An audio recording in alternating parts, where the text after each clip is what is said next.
હાલો હાલો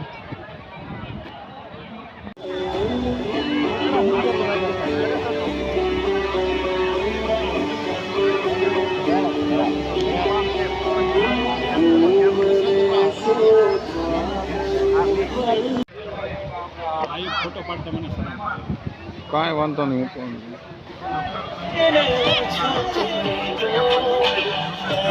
હું આગળ વધારીશું. પ્રથમ સ્નેહ મિલનની અંદર જ આવો સારો રિસ્પોન્સ મળ્યો, બધાનો સાથ સહકાર.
સમાજ કરું છું.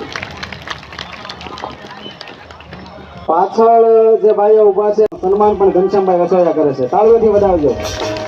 તાળી છે અને પ્રોત્સાહન આપે છે, અમને તાળીથી વધાવો.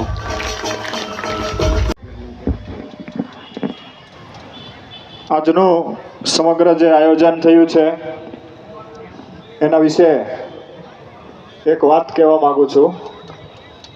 ગામના પરિવારના સ્નેહ મિલનો તો આપણે બધા જોઈએ છીએ, પણ લગભગ મારા ખ્યાલમાં આ પહેલું એવું સ્નેહ મિલન છે કે જે એક સોસાયટી એટલે કે બિલ્ડિંગના સભ્યો દ્વારા આયોજન કરવામાં આવેલું છે.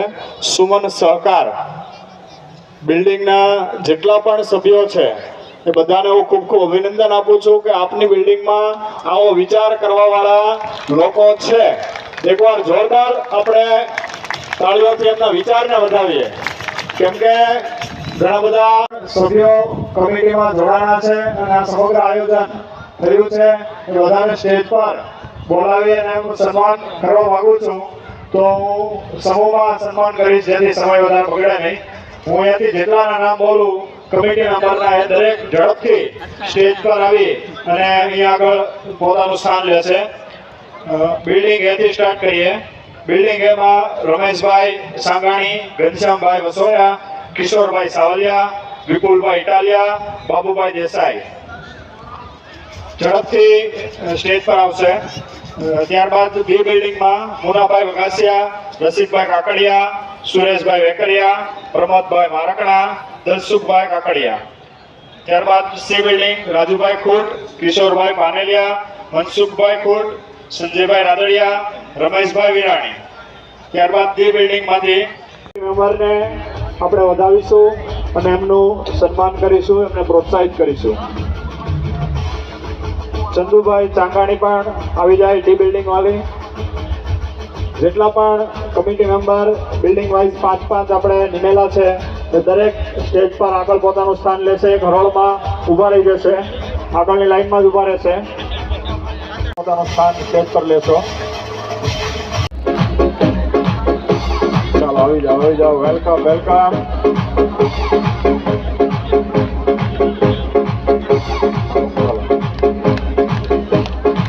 તાલ સાથે આપણે એમને પ્રોત્સાહિત કરીએ.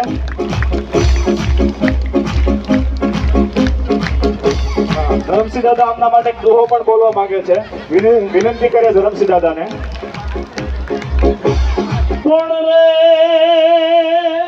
યા તો મેઘ માનુની શિશુ કવિતા ઓર મોર એતા ધતરી જે જ નહીં ઇન મેરી જે એક તો આનંદ ઠોરમ ઠોર આટલા મહેમાનોને અને આપણે પોતાનું ગૌરવ જાળવવા જ્યારે આ વરસાદની વાત જોતા હોય એમાં સ્નેહ મિલનની વાત જોતા હતા.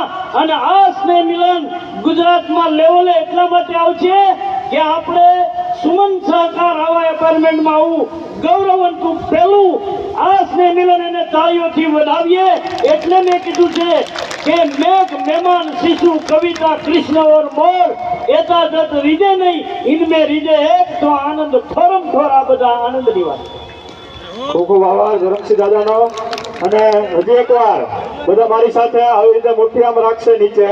હું જય હો બોલું ને ત્યારે હજી એકવાર આ બધા અહીં ઉપસ્થિત તમામ મારા વડીલો તેમજ મહેમાનશ્રીઓને આ અમરેલી જિલ્લાના મોણપર ગામની દીકરી જીનલ સાકરિયાના શત નમન. મા અને માતૃભૂમિને સૌથી પહેલા મારા વંદન એ કદાચ પિતાએ આપેલા શ્રેષ્ઠ સંસ્કારો પૈકી એક ગણી શકાય.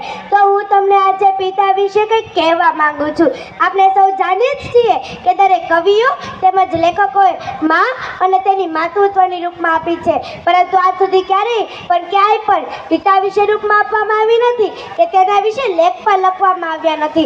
બાળકો નાના હોય ત્યાંથી મોટા થાય ત્યાં સુધી તેમને માતૃપ્રેમ નિબંધ આવે છે, પરંતુ આજ સુધી ક્યાંય પિતૃપ્રેમ નિબંધ નથી આવ્યો. હું માતાનો વિરોધ નથી કરતી, પરંતુ પિતાનું મહત્વ સમજવા માંગુ છું. પિતા શબ્દ તો સૌ જાણે છે, પણ તેનો મત કોઈ જાણે છે નહીં. તો ચાલો હું જણાવું.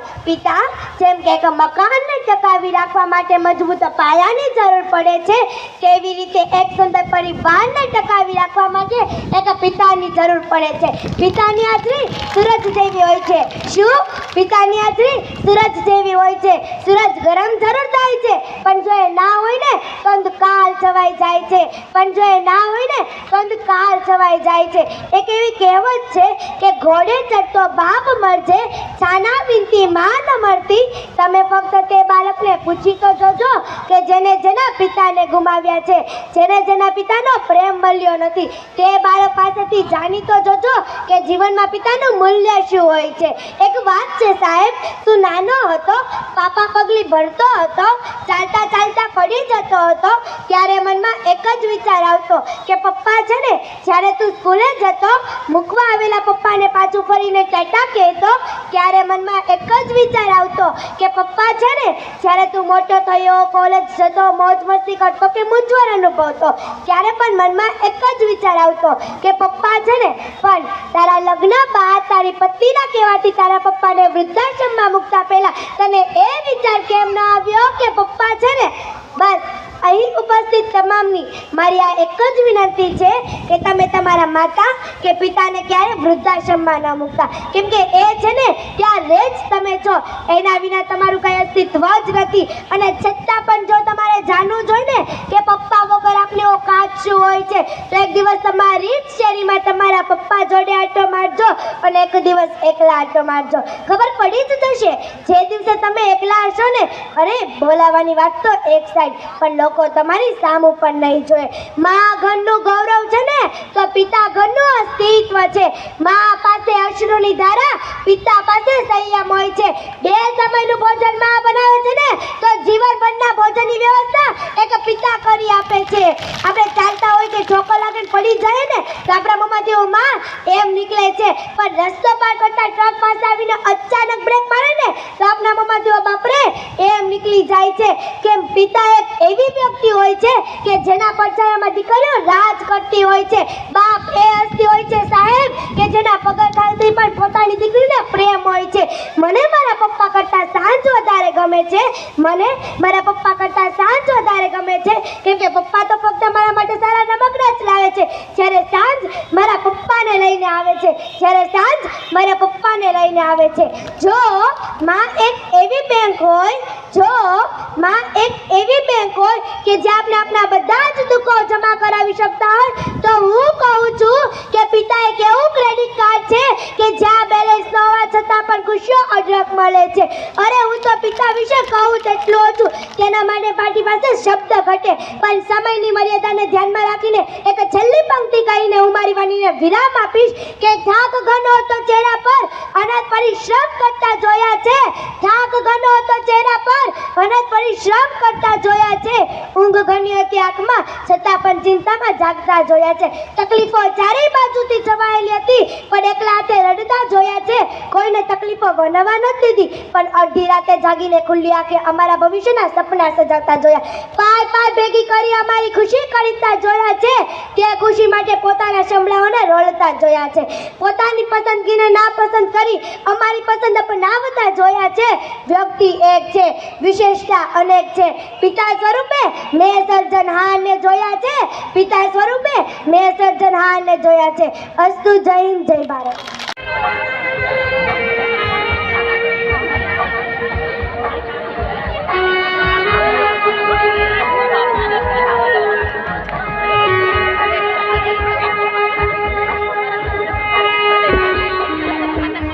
સૌરાષ્ટ્ર પટેલ સમાજ એમના વિશે કહેવું એટલે બધાને ખબર જ છે સૌરાષ્ટ્ર પટેલ સમાજ શું છે, શું સેવા કરે છે. અત્યારે મેં હમણાં થોડી વાર પહેલાં વાત કરેલી કે વાલક ગામ પાસે, વાલક પાટિયા પાસે એક સુંદર મજાની એક હોસ્ટેલ તૈયાર થઈ રહી છે, જેમાં વિદ્યાર્થીઓ અને વિદ્યાર્થીનીઓ રહી શકે, પોતાની પરીક્ષાની તૈયારી કરી શકે એ માટેનો એક માહોલ આપણે તૈયાર થઈ રહ્યો છે. એના વિશે વધારે માહિતી આપણે મેળવવાની છે શ્રી રાજુભાઈ ગવદાની પાસેથી. હું વિનંતી કરીશ શ્રી રાજુભાઈ ગવદાની. પહેલાં હું વિનંતી કરીશ જયંતિભાઈ ગેલાણીને કે રાજુભાઈ ગવદાણીનું સ્વાગત કરે. જયંતિભાઈ ગેલાણી. ખૂબ ખૂબ અભિનંદન. આપ સૌ આપનું સ્થાન લઈ શકો છો. કાર્યક્રમને આગળ વધારીએ.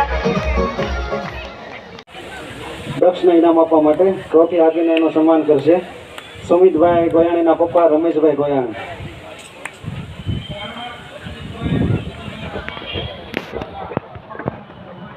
તાળીઓથી અમને વધાવીએ. હવે હું વિનંતી કરીશ સવાણી વૃષ્ટિ સંજયભાઈ ઝડપથી સ્ટેજ પર આવશે. સવાણી વૃષ્ટિ સંજયભાઈ.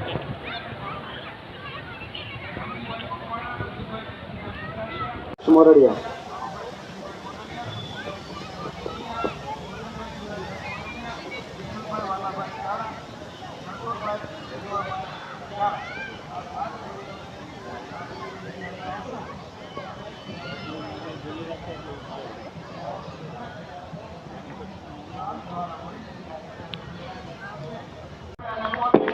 તાળીઓથી પ્રોત્સાહિત કરીએ.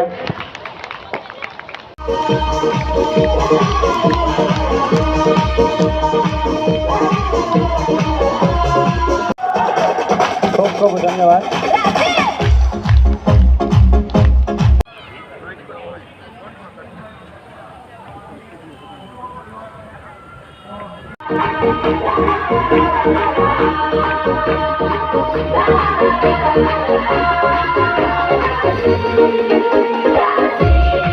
તાળીઓથી તમને વધાવીએ.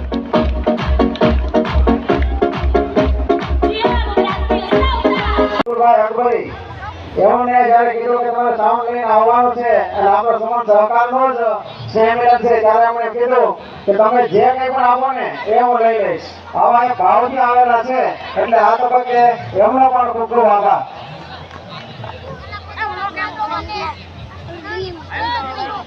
જે કોઈ ભાઈઓ બહેનોને કોઈને જમવાનું બાકી હોય તે ભોજન લઈ લે અને ભોજન લઈ લીધા બાદ સુમન સહકારના તમામ યુવા મિત્રો જે જતા રહેતા નહીં, અહીંયા જે સ્નેહ મિલનની જે રૂપરેખા થઈ છે એને અંત સમયે સમેટવા માટે અહીંયા તમામ ભાઈઓનો સાથ સહકાર આપવા વિનંતી.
ગ્લાસ મીનમાં બધાને બોલાવી લીધો નાખીને કહેવાય નહીં બધું નાખવા જવાનું બોલે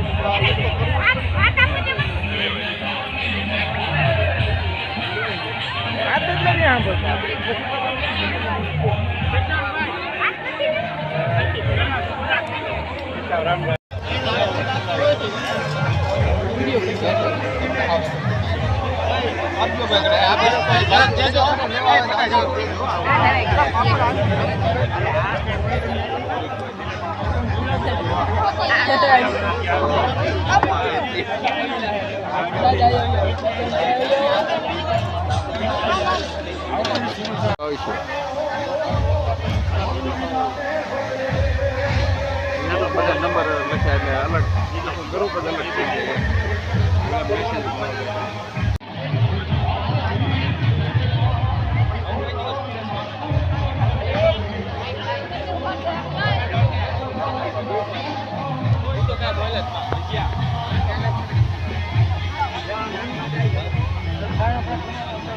હે